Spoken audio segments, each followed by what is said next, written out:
ilubig niya doon. Lahat ay nagiging mabuti, lahat ay nagiging maayos, just because of salamat, salamat sa pangalan ng Jesus. Amen.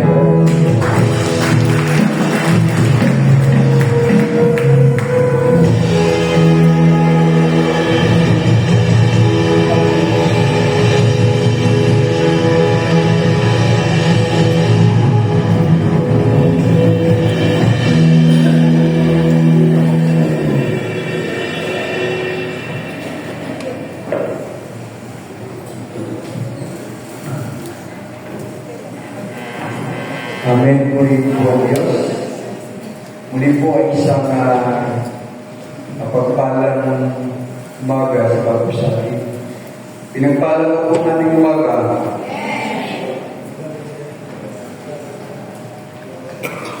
Alam niyo po, ang resurrection ay ito po ang pinakamalagang bahagi ng Biblia. Malaga po ang kapanganakan ng ating Kristo. Every Christmas we celebrate that occasion, right? And last Friday, yung kanya pong death, malaki din po yun. Pero yung pinakamahalaga sa lahat, ang kanya pong pagkabuhay. Why po? Dahil kung wala po ang resurrection, ang ating pananampalataya ay wala sa isa. Ang pangangaral ng salita ng Diyos na si Jesus ay totoo at buhay, ay walang buhay na. Lahat ng sinasabi ng Biblia ay mawawalan ng kabuluhan kung walang muling pagkabuhay. Nakabagay, nga po I remember one time, I preach about, kasi every resurrection ang naman po. Mamaya pagkatapos pa po dito ay tuloy ako sa salita sa church natin sa Heritage. It so happen lang yung pinahilinga ko lang yung aking wife. Sabi ko sa kanya, ako muna, mamaya magsasalita. So, meron ka natama po yung isang message ko na the ultimate victory is the resurrection of Jesus. Matinding tagumpay na kasalanan sa muling pagkabuhay ng ating Kristo. Amen ba po? Pwede ba po natin palampakan ang Diyos? Salamat sa palampak. Dahil the world now is celebrating what we call for them, ang ibang tawag sa kanila. Bukod sa sunrise, ay hinahanap siya ng mga Easter Sunday. Ang buong mundo po ay nagdiriwang. Bakit po mahalaga po ito? Marami pong nagpakilala ng Diyos sa nilang kapanahonan. Si Buddha, namatay, hanggang ngayon, patay. Si Muhammad, nagpakilala po sa kanyang kapanahonan, namatay, hanggang ngayon, patay. Si Jesus, nagpakilala ng Diyos, namatay, pagkatapos ng 3 araw, siya ay muling nabuhay. Ang ibig sabihin, si Jesus ang totoong Diyos sa lahat. Amin ba po? Yun po isang katotohanan na hindi po kayang itago ng mundo. Ang katunayan niya po, nung nabuhay po yung Jesus, nung nabuksan po ang grave, nung makita po ng mga bantay, pinabantayan po siya, dahil alam ng mga Romano, maaaring nakawing ang kanyang bangkay, palalabasin na siya muling nabuhay. Ngunit nakita actual ng mga sundalo nakabantay doon sa grave ng Antipanis kung paano lumabas si Jesus sa buhay ba. Para lang po dayain, sinuhulan po ng mga opisyalis ng Romano ang mga sundalo para sabihin na ninakaw si Jesus ng kanyang mga alagad. Pinalabas na hindi totoo ang kanyang muling pagkabuhay. Ngunit, very clear po ng Diyos po natin ay muling nabuhay. In 1 Peter chapter 1 verse 3 to 5 says, Praise be to God and Father of our Lord Jesus Christ. In His great mercy, He has given us a new birth into the living hope through the resurrection of Jesus Christ from the dead, and into an inheritance that never perishes, spoiled or fade, kept in heaven for you, who through faith are shielded by God's power until the coming of salvation that is ready to reveal in the last time. Salamat sa salita ng Diyos. Pinangulitan ko po ito ang ating aralin. The resurrection is our living hope. Lagi ko kung kinakausap ang aking anak. Pinapakita ko po sa isa-isa ko pong anak. Anak, ang totoong pag-asa sa Diyos. Kasi po nararamdaman ko po na I don't know, it's my own feeling, maaaring magkamali po ako sa akin. Na parang i-started na nagiging boastful.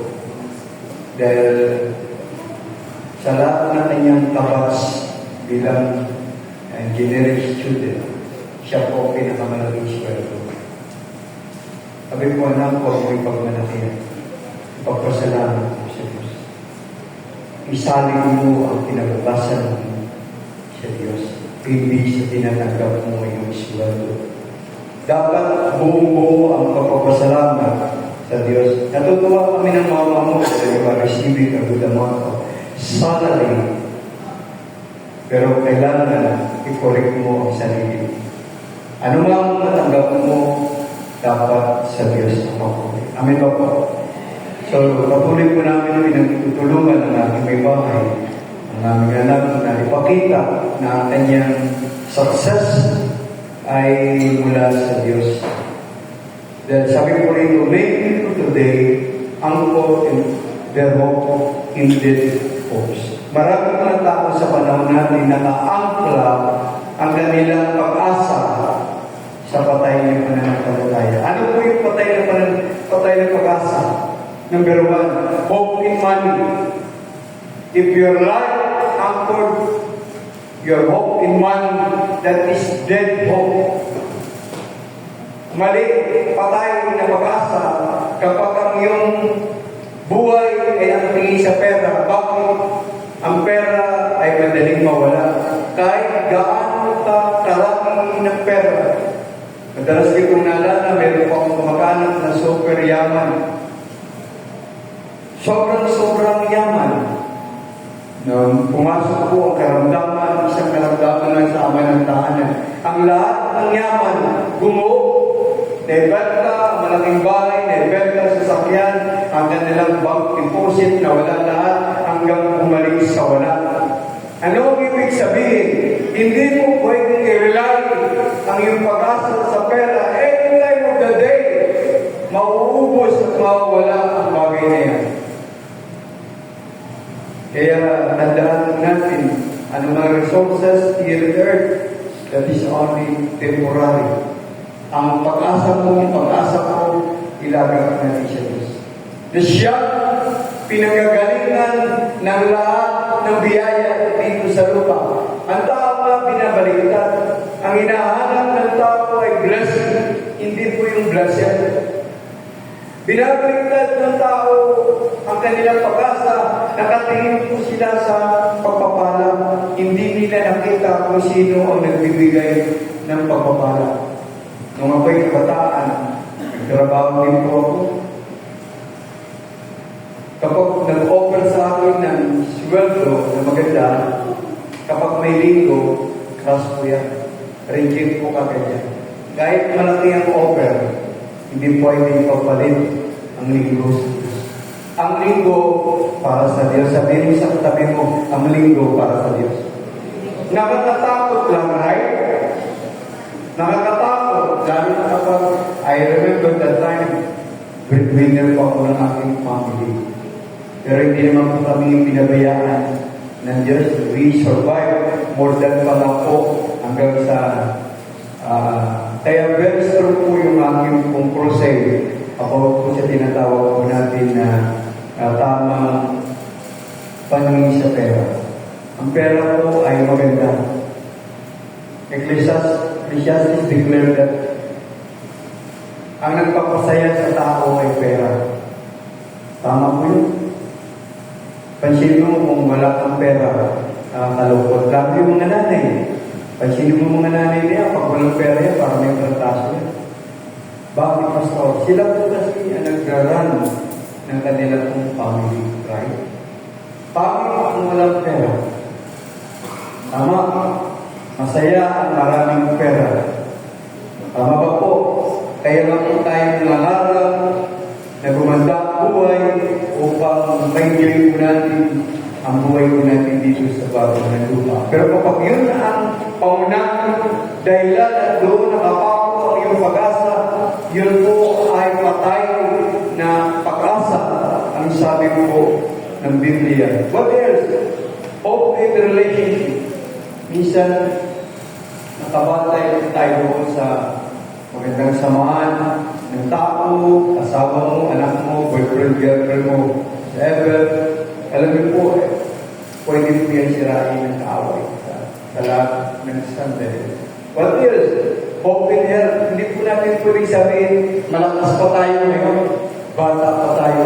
Kahit bata pa, pwede kang bubuin ng karamdaman. Amen. Bakit po ito pinabagin? Dahil marami rin po mga kabataan, malalakas. Ang alam na marami, ang unang namamatay, yung matatanda. No! Pumunta ka sa sementeryo, iba-iba ang data makikita ko. Hindi po pwedeng sabihin, malakas pa ako, marami akong pera, okay yung aking pamilya. Tama po yun. Pero dapat, ang pag-asa ko, ay kay Kristo. That any time of the day, problem arises, kaya po natin sabihin, kay Jesus pa rin akong tumitingin na hindi niya ko iwanan at kawabayaan. Kasi po ang buhay, combination po yan ng masaya at malungkot. Tama ba po? Hindi lahat maayos. May mga moment ng ating life na talaga namang may kahirapan, may karamdaman, may kawalan. Pero after a while, nagbabago naman po ang sitwasyon. Tama po po. Kaya, Dolmar, ako naniniwala ang ating mga kabataan ay magtatagumpay. Mag-aral na mabuti, at palakasin natin ang ating relasyon sa Diyos. Ang resulta po yun ay magiging maganda. Tama po po. So, napakalaga na makita po natin hope in plans. Marami po tayong plans sa buhay. Right? Lahat ng mga tao ay may magandang plan. May pala po, binata ka pa, dalaga ka pa, nag-aaral ka. Alam mo na kung anong gagawin mo. Right? Alam mo na kung anong gusto mo mangyari sa buhay mo. Pero ang nagdudulo ng tinatawag natin ultimate victory, hindi ang iyong plano, hindi ang plano ng Diyos. Ang sabi ng Proverbs, ang tao ang gumagawa ng plano sa kanyang buhay. Right? Pero ang nagbibigay ng katagumpayan, ang Diyos. Magsikap ka man, gawin mo araw at gabi. Lahat ng pagsisikap sa buhay, gawin mo na. Kung hindi pa itulot ng Diyos, hindi ito mapasayo ang lahat ng bagay na yan. Anong ibig sabihin, Pastor? Ang Diyos ang nag-aayos ang lahat ng ating buhay, magiging ang ating plano. Amin ba po? Lahat yan, pera, relationship, health, plans, hindi masama. Lahat yan ay kailangan natin. Ang gawin lang po natin, balansin po natin ang lahat ng bagay. Nais mong pera, nais mong dumami ang pera. Meron na tao walang gusto mong dumami ang pera. Tatanong po ako, sino gusto mong dumami ang pera? Ako po dalawang bagay pa. Pero kailangan balansin. Right? You have that money, pero gusto naman kasi kayo. Amen. Napakalaga po ay paunahin Ang Diyos kasi po yung muli niyang pagkabuhay, nakasalalay po doon lahat ang tagumpay natin mga tao. Mula dito sa lupa hanggang doon sa kabilang sa eternity, nakaangkla lahat po yun. Kaya kapag hindi po natin yan naayos, sabi ko rito, but all of this can fail. Lahat, only one hope never dies. The hope found in Jesus Christ. Yes? We believe that, right? Because Jesus rose again, our hope is not temporary. It is living strong and eternal. All na kayamanan dito sa lupa lahat, yan ay mawawala. Hubad kang tumating sa lupa, hubad kang pinanganak, hubad ka rin babalik sa Diyos. Ang masama kung babalik ka sa kaparusahan. Sana sa Diyos ka bumalik. Salamat. Dahil hindi lahat ng tao babalik sa Diyos. Ang tao ay nagmula sa Diyos. Nilikha ng Diyos ang tao. At sa kanyang dulo ng buhay, nais ng Diyos makabalik po tayo doon. Pero marami po may tao. Binasa po yung nag-research po ako isang araw. Ang population natin ng mundo, before 7 billion, ngayon more than 8 billion na po. Pero alam niyo ba po, ang totoong may pananampalataya na kilala kay Jesus, only 1 billion. All 7 billion. If they die without receiving Jesus Christ, automatically, pupunta po sila sa dagat-dagatan ako yung impyerno. Nakakalungkot, right? Namatay si Jesus, pinanganak, namatay, muling nabuhay para sa pagmamahal sa tao. Pero ang tao ay nakatingin pa rin sa mundo. Kasi ang lahat ng bisyo ng mundo ay masarap. Walang bisyo na hindi masarap. Tignan niyo si Pastor. Akala niyo si Pastor mabait? Hindi po. Nung may kabataan, ang tanging na kasalanan na hindi ko nagawa ay pumatay ng tao. Lahat ng kasalanan, durag, sugat, lahat yan ay ang nagawa. Ngunit salamat, mayroon ng pakilala sa akin kay Jesus na nagbago ng aking buhay. At salamat, anumang mangyari sa aking buhay, ako po ay masaya na pupunta sa aking pumanilika. Paano po tayo?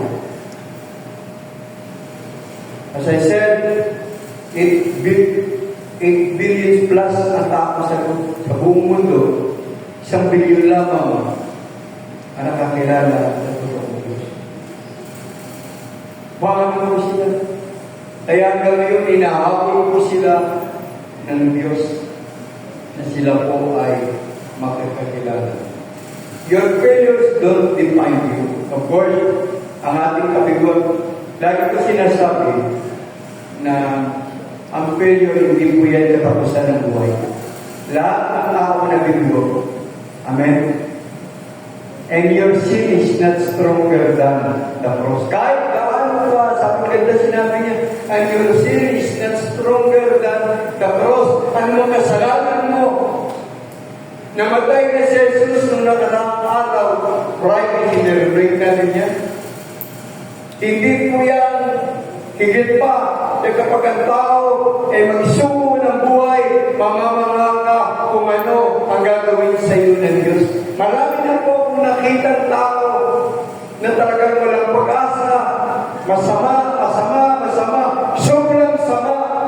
Nung nag-aalay na kanilang buhay, binago po sila ng Diyos at ngayon nagiging maayos ang kanilang buhay, nagpapatotoo na kung saan si Jesus ang totoo nilang pag-asa sa buhay.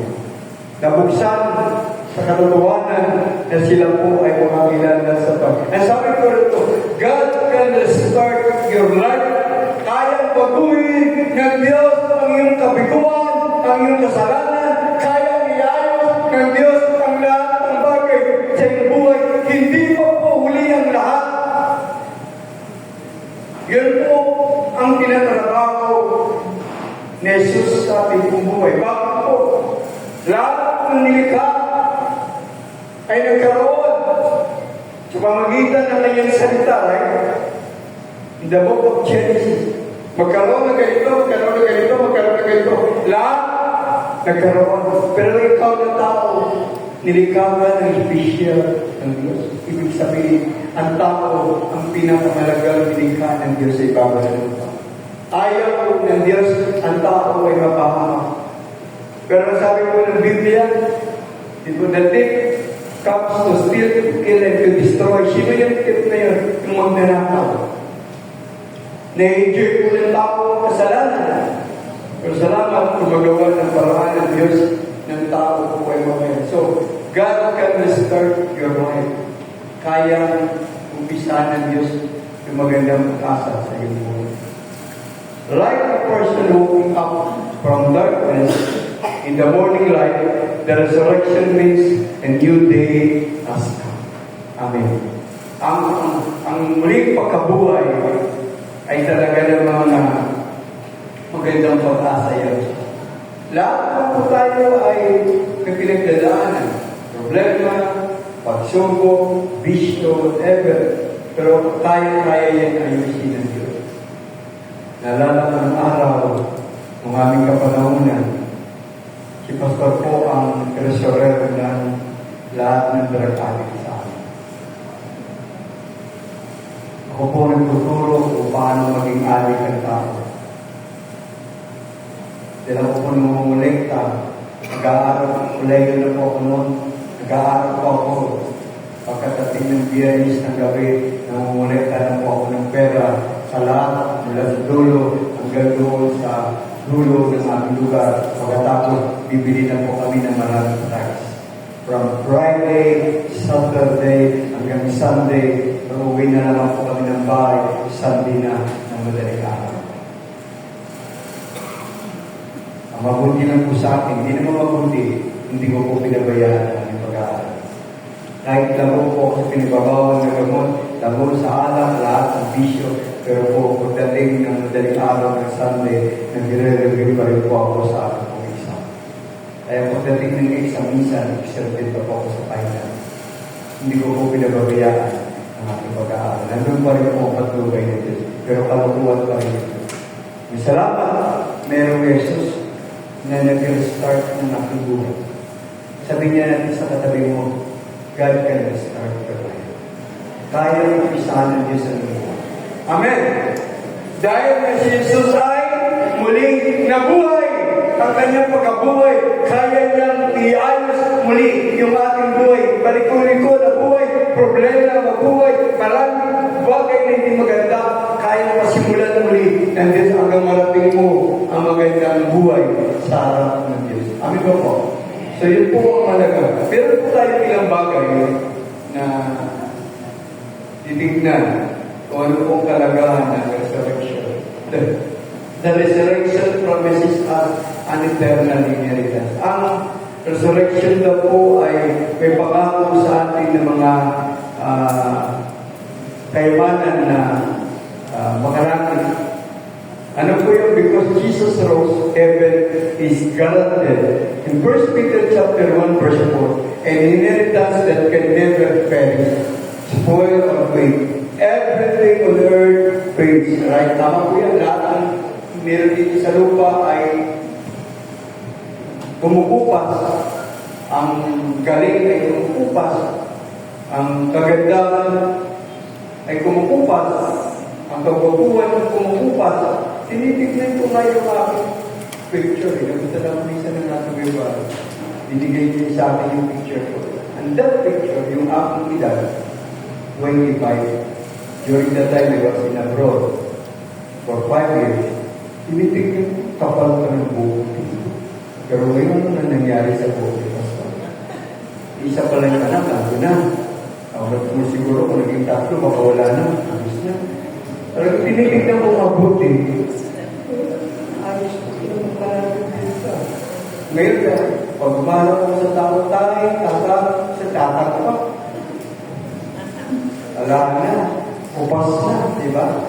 Upas na ang tao. Kaya, ang tao pala ito, tama sabi ng Biblia, ang lahat ay kumukupas. But what God has prepared for His children eternal, 3 descriptions of our inheritance. Number 1, imperishable. cannot be destroyed. This physical body, kaya nga po nakakalungkot, 8 billion ang tao, 1 billion lang maliligtas. Sila lamang ang ating katawan na nabubulok, papalitan ng Diyos na hindi nabubulok, kay Jesus ay muling babalik. Paano yung 7 bilyong mahigit? Kaya sabi ko rito ay perishable, yung ating katawan ay hindi na po mabubulok. Dito sa lupa, magkakasakit ka. Dito sa lupa, manulugi ka.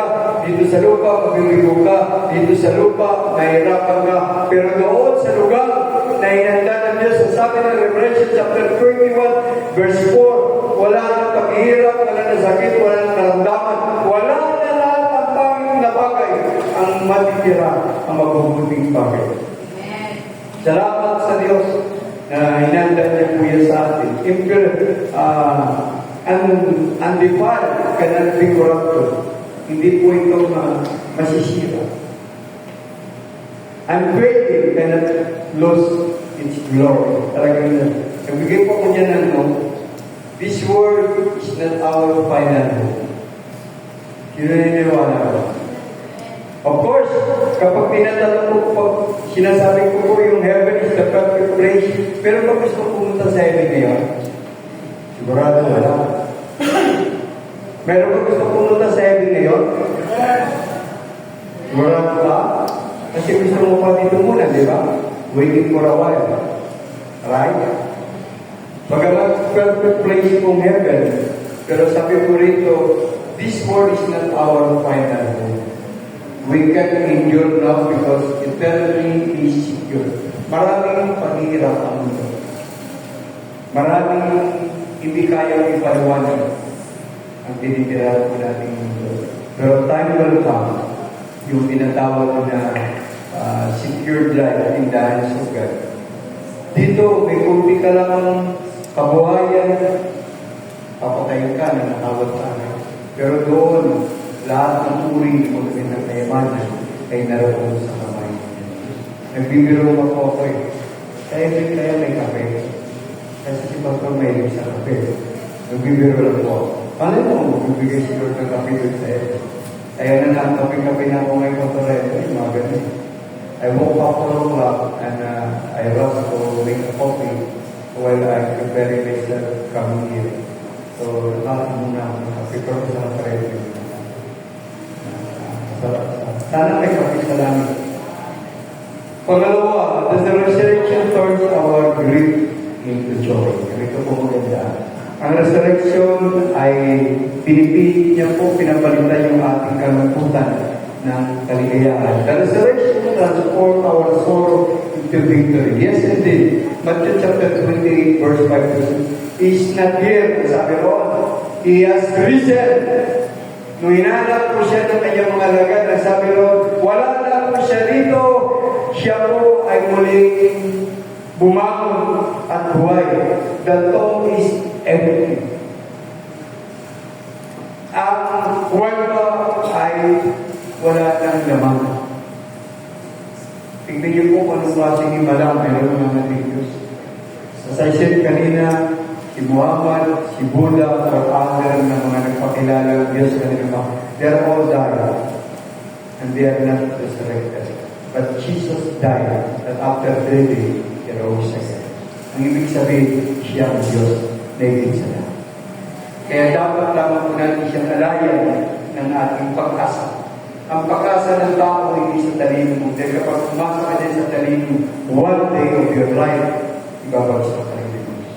Habang pumatalino po tayo, ipagpapasalamat po natin sa Diyos. Kaya mga kabataan, tingin natin yung karunungan sa Diyos na maging matalino tayo. Tama po yun? Dahil kapag walang talino ng tao, kawawa rin po tayo. Kapag walang yaman ng tao, kawawa rin po tayo. Kapag walang po tayo narating sa buhay, kawawa rin po tayo, right? Dahil ang tao na kabatay na natingin kung ano ba meron na. Nire-respeto ang tao kapag meron siya. Pero kung wala siya, basura siya. Ay mga kabataan, mabuti, mag-ayos mabuti kung sa ganun pagdating ng panahon, huwag lang maging mayabang. All success in life, ibalik sa Diyos ang pagpapasalamat sa lahat ng bagay para Makikita po natin maging maayos. Death is defeated. Sa kumakita, patay ay muling nabuhay. Only Jesus did that. Right? Muling nabuhay. Fear is broken. Totoo po ito, ang takot ay kayang sirain ng Diyos kung anumang meron tayo. Nakakatakot ang buhay, right? Hindi madali ang buhay.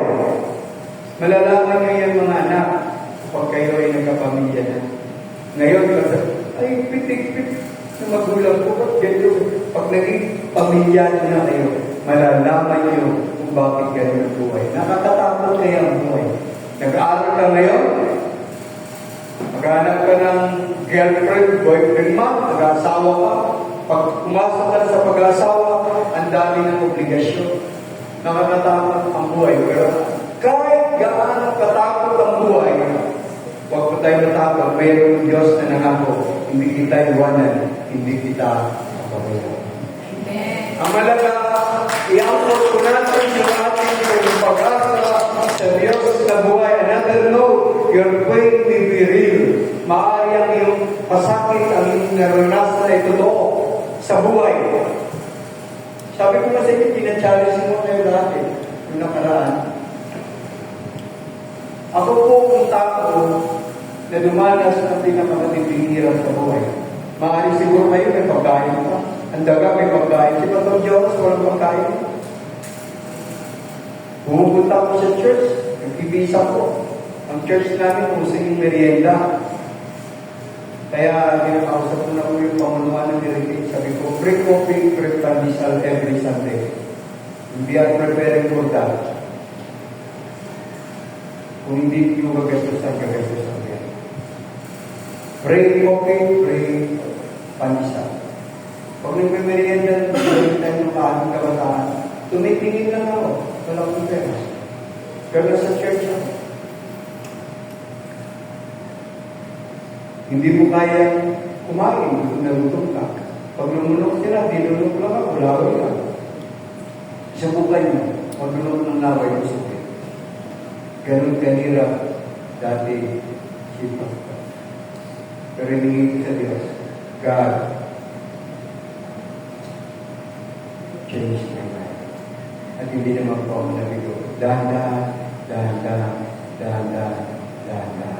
inalis sa ang lahat ng kwento na lamang, lahat ay pinubay ng Diyos sa akin po kami. Salamat. Kaya may salamat, ilagak ang ating pag-asa sa totoong Diyos. Right? He can turn grief into joy. Kaya nga po sa bahay ko ako, luwa ako ng luwa, paano nangyari ko? Parang imposible sa isang pastor na magkaroon ganitong bahay, magkaroon ng ganitong sasakyan, napaaral ko naman yung aking anak, yung maayos. Pero walang imposible sa Diyos. Kasi po nakapako ang aking pag-asa kay Kristo, ang aking may bagay, napakapako siya na nagpurin sa akin dati, dahil tapos po akong pastor. Kasi sanay akong mawak ng dulyan. Sarap kayong maraming dulyan. Sino ba may dulyan dyan? Ang mahal ng dulyan yun, di ba? Torrente 61 na. Wala akong dulyan. Masarap kayong maraming dulyan, di ba? So, 61 na. Si Pastor dati, daming dulyan. Daming peso. Binatak ako, walang bisyo. Kaya nung umuwi ako sa Pilipinas, ang dami kong pera. Nagsisistikan sa puso. Ay, hindi ako sanay mag-bihis na maganda. Nakamaong na si Pastor. Parang marami lang. Pumasok ako sa pinakasikat na restaurant. Hindi ako pinapansin ng waiter. Kasi naman, sino kaya ito? Walang pera ito. Dinadandaan na nila ako. Ang tinawag kong waiter. Kasi kakain ako. Mahal dito kasi hindi kakain ako. Pagkatapos ko kumain, kinuha ko marami kong pera. Iniwala ko sa labesa. Tip ko yun sa inyo. Kasi ang tao nakatingin. Kapag pag wala ka, kawawa ka. Pero di nila alam, kapag may Kristo sa puso, kaya pihitin ng Diyos yung ating kinabukasan. Yun pong maganda. Sabi, what resurrection na your season may be dark, but resurrection morning is coming. Magkakaroon po ng liwanag. kayang pinili ng Diyos ang iyong kawalan. Ngayon, nagtitiis ka rin, di ba? Minsan na, pumapasok ka sa school, wala kang bakon, nagugutom ka, wala kang pamerienda, nagtitiis ka, marami kang salita na narinig. Tiisin mo lang isang araw. Kapag ikaw ay makakilala sa isang araw, ang buhay mo, unti-unting pipihitin ng Diyos na maganda. At isang araw, itataas mo na iyong kamay. Panginoon, totoo pala, ikaw ang Diyos sa mga pangyarihan. Kaya gawin yan sa atin ng Diyos. Kaya sabi ko, Dulmar, watch out! Malapit na umangat ang Dulmar. Amen. Malapit na kaya mga kapatid, sinusulit mo yung pag-aaral. Huwag mo nang mag-asawa ng maaga, mag-aral, tumulong sa magulang, tumulong sa kapatid, iayos sa kinabukasan ng pamilya, isang araw din. Kahit nag-aaral ka ngayon, tapos may ilang ka, o pa na yan. Buo ang pangarap mo. Ang gwapo kasi pastor eh. Diba? Ayun po, ang ganda niya kasi pastor eh. Graduate ka, tapos bigla ka nag-asawa sa hall, gabi ng kaaway, bingo, talo ka. Kapag nakatapos ka, mag-ipon ka, tumulong ka sa kapatid mo, sa magulang mo, patayaan mo sila ng bahay, ayos mo lang ng bagay bago ka magpamilya. Okay ba yun, mga anak? Para sa ganun, ang pangit yung umangat ka, nakatapos ka, tapos ang magulang mo, hirap na hirap pa rin. Di ba, ang anak? Hindi tayo yung kanilang pinaaral para balikan mo natin sila. Hindi tayo investment sa kanila. Pero kapag may puso ka, makikita mo na kailangan mo tumulong sa kanila. Amen. So yun po ang alaga sa ating po. Bakit po ako nakakonsentrate? Hindi nyo napapansin. Si Pastor lagi ng sa kabataan. Kasi po yung karanasan ko po yung sa heritage. Yung heritage, wala po yung dati mga kabataan dyan. Tignan ko yung mga kabataan dyan. Wala po yan. Walang bakong, walang makain, wala. Pero tignan mo ngayon yung taga-heritage natin. Bata pa, may sariling kumpanya. Bata pa, may sarili ng bahay. Bata pa, may sarili ng masasakyan. Then, dito po sila tinuturoan na buti. Ganun din po ang taga-Dulmar. Isang araw, pupulingin ng Diyos yan ang ating parking lahat ng sasakyan. Amen. Kapag ilagay mo ng totoo ang iyong pagkakasakit. Huwag ka muna manila. Hello. Huwag ka muna manila. Panulog ko na ng kaaway. Ang panulog ko, kilig na kilig ako. Ang ganda, kilig na kilig ako. O sige nga, gawin mo gusto mo. Pagkatapos na ikasal na yun, magliliparan natin ganyan. Pag wala ka na kinain. Pero kapag nag-iis ka for a while, sa araw, gaganda. Ang anak mo na, pinipilit ko, lesson 28. Yes, savings. Ang savings na siya. Yes, everything. Pero sabi niya, Papa, hindi. Paghandaan ko, maghintay ka hanggang 30. 2 years pa ata yun. Tagal. Bibiro ako ng aking isang kaibigan. Papikot mo kaya, Pastor. Mali yun. Papikot ko yung mga nga para makabilis na. So, they are preparing the future para wag naman po ay mailagay mo sa dito. The resurrection is not just a story in the Bible. It is our hope. Hindi lamang ito kwento ng Biblia. Ang resurrection, hindi ito po ay totoo nating pag-asa. So today we are not merely celebrating a miracle. We are standing on a promise. Because He lives, we can face tomorrow. Nalimutan ko po mag-practice. Dati, kabisado ko po ito eh. Parang hindi pa ako kinakanta ng Dulmar. Because He lives, I can face tomorrow. Because He lives, all fear is gone. And because I know He holds my future. Hindi po ganda. Ang alam na po natin, break siya po yung chorus. May umpisa po yan. Mahaba po yan, tanda na yan. That is one of my favorite songs in my life. Tapos saan, dahil nabuhay pa yung may kaya-kaya niya ayusin ang iyong kinabukasan. Yun po. Because He lives, we are forgiven. Ano mang mali ng tao, ano mang pagkukulang ng tao, kaya-kaya patawarin ng Diyos sa iyong kasalanan. Sabi mo, Pastor, dami ko yung ginawa ko tulad sa ating buhay. Pumatay na lahat ng ligaw, ginawa. Kung aming kabataan, lahat ng karupuan. Dumating na sa point na nagplano na kami mga hold up eh. Dahil nasagsagan namin ng drugs ng aming panahon. Eh may kabarkata akong pulis. May baril. Sabi mga hold up kaya tayo, para may pinalbusan ng resources. Hindi na tuloy yung plano na yun. Salamat bakit sa bilangguan ako ngayon. Hindi na nagkakilala mo sa baka iba yung partner mo. Diba? So, salamat. Grabe ang kasalanan nun ang ginawa ni Pastor. Sobrang kasalanan. Pero hindi naman ako babae ako. Kaya nga nagdami sa akin ang sabi ng mga babae, Diyos, bakla ka siguro. Hindi. Kasi ang mundo noon eh, yung mga kabarkada ko, kayo palit ng girlfriend, boyfriend, pero ako kahit isa. Sabi ko, ako naman naging gusto ko pag ako mag-asawa sila lang kaya salamat pinakilala sa ating si Pastor. Salamat sa Diyos. I love you so much. Salamat. Because He lives, we are assured of victory. Ito yung sinasabi ko kanina. Iyak ang tagumpay ay ating pong makasama. Amin ba po? Dahil si Jesus po ang nag-ayos ng ating buhay. The resurrection gives power for daily living. Ano po yun? Resurrection is not only for the future, gives strength today. Lahat tayo may kainaan. Salamat. God's power gives us. Siya po nagpapalakas sa lahat ng tukso. Lagi ito narinig sa akin, di ba? Kung ang tukso ay nandiyan na yan.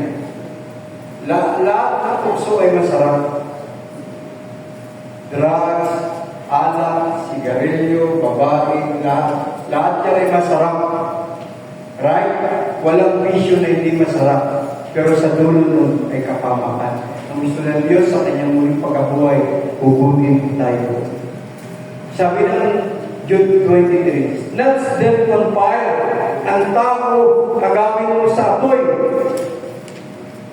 Dahil kapag hindi nabago ang tao, apoy ang kanyang kaharapin. God's power is strengthen us. Siya nagpapalakas po sa atin ng ating kainaan. Amen. Na talaga yung ang katawang ito ay sadyang mahina. Hindi po natin kaya labanan ang tukso.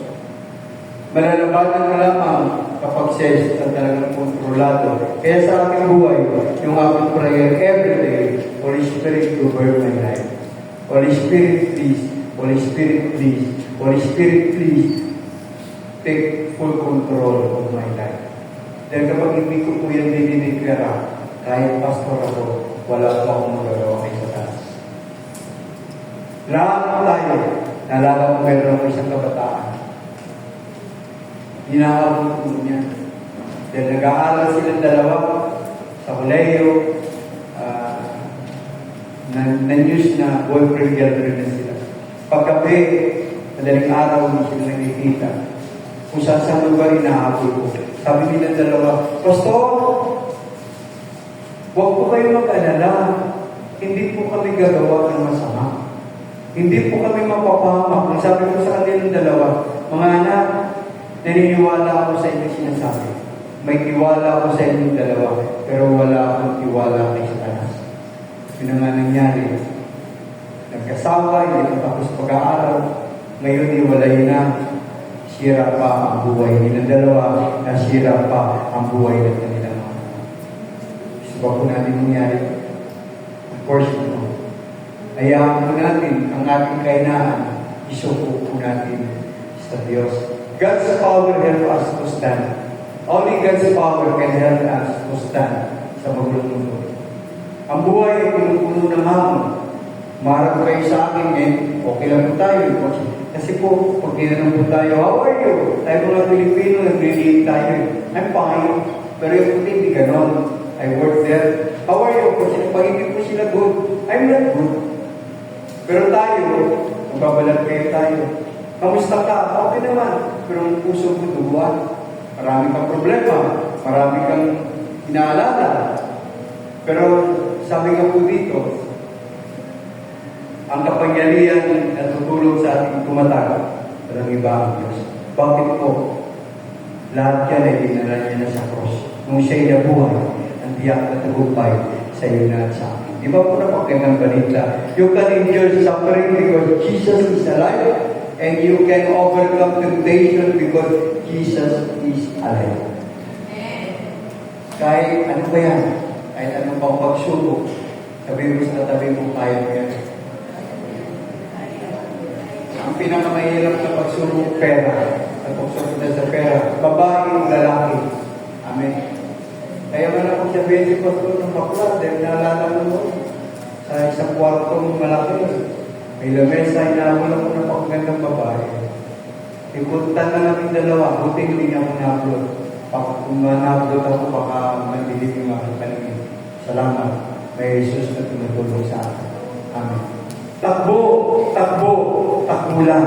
Kapag may pangarap ka sa buhay, dapat takbuhan yung mga tukso. Dahil kapag hindi tayo tumakbo, masarap tayo, sigurado, bubuo ang iyong pangarap sa buhay. Sa magang ito, isa lamang ang gusto para sa atin. Ang kanyang muling pagkabuhay, magdudulot sa iyo na iyak na katulad. Huwag mong sayangin yan. Anong edad mo ngayon? 10 years from now? 20 years from now? So naging edad ng 20 years from now, 40 ka, may bahay ka na, may sasakyan ka na, okay, may ganito ka na. Okay ba yun? Pero kapag hindi mo po yan nilagay sa Diyos, nag-asawa ka na mabuti, nagluko ka sa pag-aaral mo, o anumang bagay, hindi ka isang araw, magiging luwaan ka. Ayaw ng Diyos ng tao ay magiging luwaan. Gusto ng Diyos tayo. Kahit nandito po tayo sa lupa, magpapasalamat po tayo, din mayroon Diyos nag-aayos ng ating kinabukasan. Ang pag-asa ay kay Kristo. Hindi sa pera, hindi sa galing, hindi sa mga bagay. Kaya sa umagang ito, tayo po natin. Buhay po tayo lahat. Buhay po. Ano ba kung kata natin kanina, last portion po natin? Nakatayin po natin ito. I'll break the katulad po Diyos. Parang alam po natin siya. Gusto ko pong makita ng buhay na rin sa bahay. Amin ka po. Ako po ay tumutuwa ng isang buwan. Nagkaroon po kami ng coaching sa mga bata, yung mga young professional po natin na master class. Meron po ako sa kanilang intentional discipleship sa lahat ng mga bata ng mga professional. Ang tindi ng mga pangarap ng mga bata, nakakalula. Gusto nga nila, ibenta yung heritage. Gusto rin, benta natin yung heritage, saan natin na malaking lupa. Kapagawa tayo mas malaking building. Sabi ko, hindi ko na kaya yun. Tayo na bahala ng dating lupa. Bakit malakas ang kanilang loob? Dahil sila po ay nagtagumpay. Sila din po ay katulad nyo dati. Nung walang makain, walang pakain ng vision. Walang lahat, maging kanilang magulang. Pero dahil nag-iis, nakatatag, naniwala, na ang pangako na nito, ngayon ay nagiging maayos na po sila. Isang araw, ang church nito ay lalago kayo talaga. Amen ba po? Kung makukulang po tayo sa aircon, pansinin niyo po, pag naginig kulang po tayo sa aircon, mga anak, ang katrabaho ngayon, ang nagpapaikot ng resources ng heritage, hindi naman natin, hindi naman natatay, kundi mo trabaho. 70 to 80% ng income ng church coming from them. Mga anak, tulungan niyo yung magulang, kapatid, tulungan din po natin ang ating church. Amen ba? Para na lang po natin ang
Amen.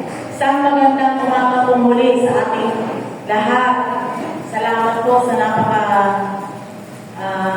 mayaman at magandang mensahe na ating pong napakinggan ngayong po umaga. Ngayon po, dadaan po tayo sa pagbibigay ng ating pong mga kaloob, ng ating pong mga tithes and offerings. Pero bago po natin ibigay ang ating pong mga kaloob sa umaga po ito, alam po ba natin na ang pinakadakilang ehemplo pagdating sa pagbibigay ay ang ating Panginoong Heso Kristo. Sabi nga po sa John 3:16, gayon na lamang ang pagmamahal ng Diyos sa sangkatauhan, kaya ibinigay niya ang kanyang bugtong na anak upang ang sino ang manampalataya ay hindi mapahamak kundi magkaroon ng buhay na walang hanggan. Di po ba napakabuti talaga ng ating Panginoon? Ngayon po umaga narito po tayong lahat, gumising tayo ng maaga upang i-celebrate at gunitain ang kanyang pong ginawa sa cross ng Kalbaryo. At ang ating Diyos na pinagbilingkuran ay buhay. Amen. Praise God. Sabi nga po doon sa 2 Corinthians chapter 8 verse 9, hindi kaila sa inyo ang magandang loob ng Panginoong Heso Kristo, na kahit na mayaman ay naging lukha upang maging mayaman kayo sa pamamagitan ng pagiging lukha. Amen. Tunay pong tapat at mabuti ang ating pong Panginoon. Tayo pong lahat ay umuo, awakan po natin ang ating pong mga kaloob at tayo po ay manalangin. Panginoong Jesus, maraming salamat po Diyos sa iyong buhay na ibinigay, inaalay, upang kami Panginoon ay matubos Panginoon sa aming pagkakasala. Maraming salamat sa buhay na walang hanggan na ipinangako mo sa amin. Maraming salamat po sa buhay na masagana, Panginoong Diyos, na ibinigay mo sa amin, O God. Ngayon pong umaga, i-bless mo Lord ang lahat ng aspeto ng buhay ng bawat isa na magkakaloob sa inyo. Purihin ka, Ama, sa umagang ito.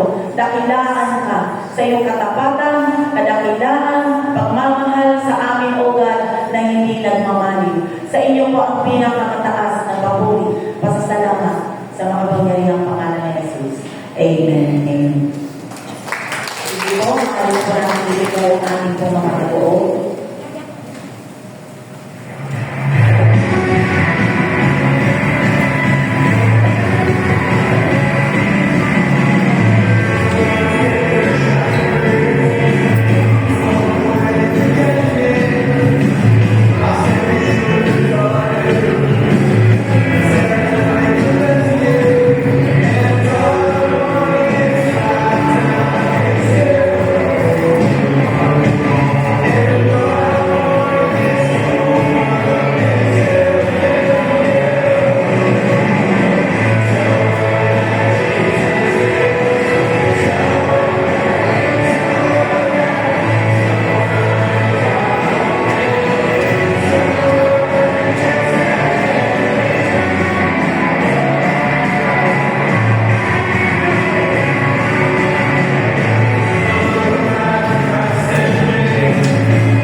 evangelistic crusade ay naging successful po yun, di po ba?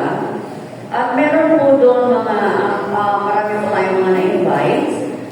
So, yung po mga nakapag-invita po noon, kung pwede po, atin po kasi silang bisitahin at atin po silang alokin ng Bible study. At yung atin pong nakolekt para po doon sa ticket ay bibili po natin ng Bible. So, doon po sa gusto mag-Bible study, ay atin po silang bibigyan ng Bible. So, kung pwede po, ano sa mga nag-invite, yung mga pangalan po nila, yung address, ay makuha para po sila po ay atin pong mabisita. Okay. At yung ating din pong daily vacation Bible School ay malapit na po. Ito po ay gagawin po natin sa April 27 hanggang May 1. Kaya po, ang line-up po natin ng mga teachers ay hindi pa po final na kailangan po tayo ng doon sa free po yung kanila po or ang ito po sabihin wala po silang pasok or wala po silang ibang gagawin. Kung pwede po yung mga teachers ay mag-volunteer para po dito sa ating pong gagawin na daily vacation Bible School sa April 27 and May 1. Hanggang May 1, yun po, 5 days. Dito rin po sa church. So, ating pong invite yung ating pong mga kapitbahay, yung anak po nila, na mag-enroll dito po sa ating gagawin na daily vacation Bible School. At ay hindi naman po, meron po tayong first timer na ngayon lang po nakadalo. Meron po ba? Meron po ba dyan? Kung meron po, hindi ko po na tumayo para po makilala po namin kayo ng mukhaan. Yung po first time na nakadalo ngayon.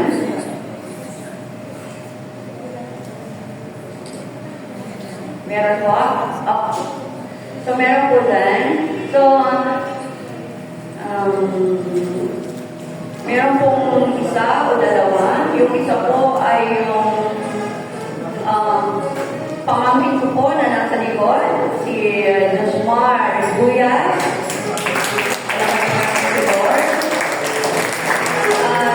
Yung isa po ay kasama ni Mr. Margie. Ayan, siya po ay Yola Ines. Tama po ba? Hindi ko pa na lumayo kayo para makilala po namin kayo. Face to face. Kaya pa, ano natin ito? Meron mo po ba? Yung iba dyan ay nakadalo po noong evangelistic crusade. Si Church Ledesma. Naka-attend po siya ng evangelistic. Hindi ko pa rin sila tumayo siya. Ayan po siya. Meron po yung hindi nabangin. Isang kabataan na nakadalo po ng mga event. Yung isa po.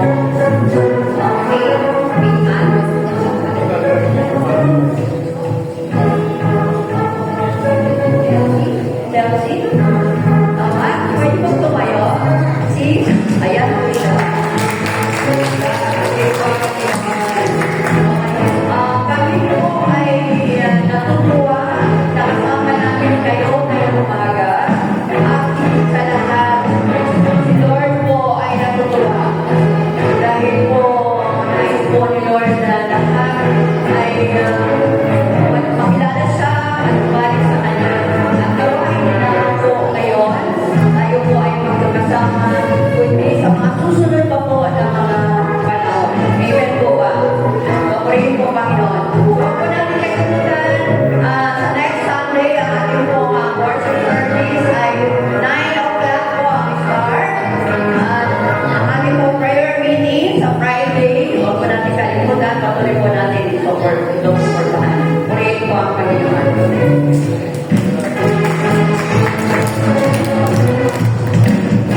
Ito po yung ating hinihintay, ang pagbabalik ng Panginoon Jesus. At sa mensahe po natin napakinggan, mga kapatid, pinadala ng Ama ang kanyang banal na Espiritu. Ang kasama natin na bubuhay ngayon, ang Holy Spirit. Kaya, sana po hindi lamang natin napakinggan na si Jesus ay buhay, kundi ipabuhay natin. Iba po kasi alam natin doon sa talagang isinasapuso, isinasabuhay, kasama natin ng Diyos ay buhay, makapangyarihan sa lahat. Amen? Noong nakaraang webisat, kung meron tayo water baptism, at nalulunod ang Diyos, kasi nga po kamay yung mga nagpapautismo sa tubig. Yung mga nagpapautismo sa tubig. Inalulunod kayo ng Panginoon. You have your life. You have your life in the presence of God. Buhay na natatago na